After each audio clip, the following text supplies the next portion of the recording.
Hey students, hello students, this is Mr. McGrill and welcome to Credit Recovery for U.S. History, Section A. So I wanted to give you just a quick rundown of how you will complete this class and how you can get started, and hopefully give you a few helpful tips on getting through this thing successfully and quickly.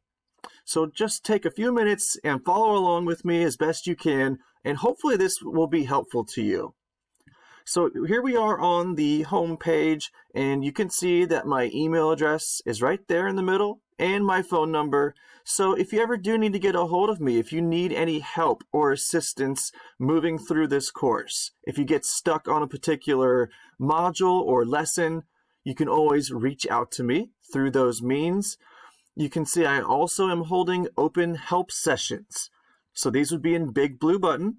I may send the link out through email or an announcement, but you guys will be able to join me Monday, Tuesday, Thursday, and Friday from 3 to 3:45.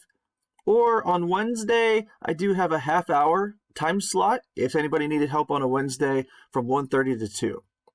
So let's keep scrolling down. We'll get a course overview.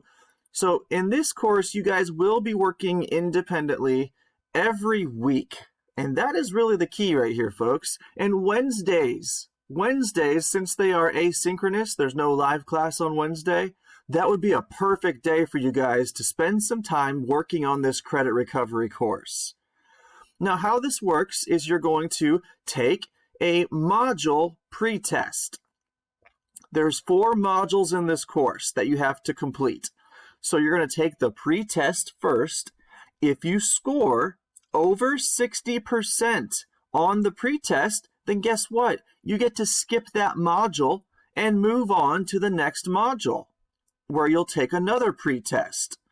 And if you score 60% or more on that pretest, then you can skip that module and move on to the next one.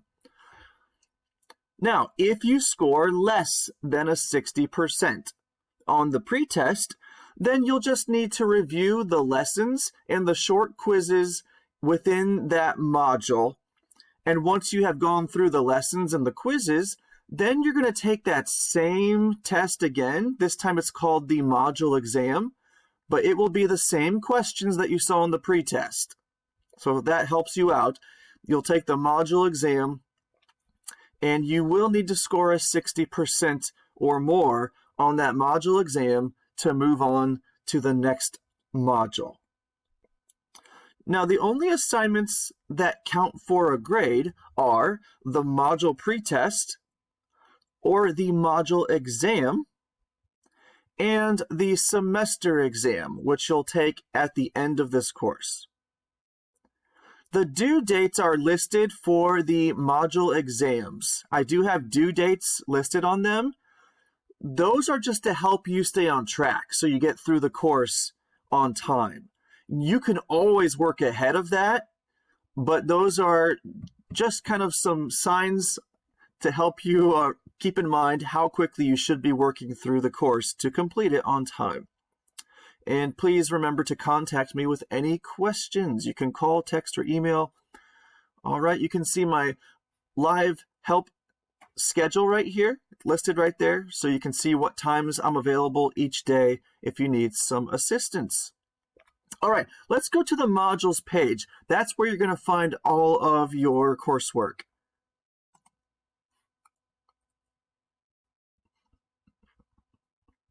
And I'm going to switch to the student view real quick. All right, now everyone's going to start off going through just this credit recovery orientation. All right, so there's just a few things that we want you guys to just read over just so you are absolutely familiar with each step, what you need to be doing to complete this course and how to move through it. This won't take you too long. You just need to quickly run through this, and then you'll be able to get started on your first module, which is titled From Colonization to Independence. And just to remind you again, once you get to that first module, you're going to take the pretest. And if you can score a 60% or higher, then you will be able to skip all the other things in this module and move on to the next module. If you don't score 60% on the pretest or higher, then you will want to work through all the lessons in the module with each short quiz. And then at the end of the module, you'll see the module exam. And hopefully after going through these lessons, maybe attending some of Mr. McGrill's live help times, maybe taking some notes, you'll be much more prepared to score at least a 60% or higher on the module exam. And once you do that, then you'll just move on to the next module. Okay, so again, 4 modules total that you'll need to complete, and then a final exam at the end of it. And I think that is all that I needed to share with you guys for this moment in time. So go ahead and get started whenever you're ready, and let me know how I can help. And I can't wait to see all of you guys get through this course successfully, earn that credit towards graduation, be one step closer. I know you can do this.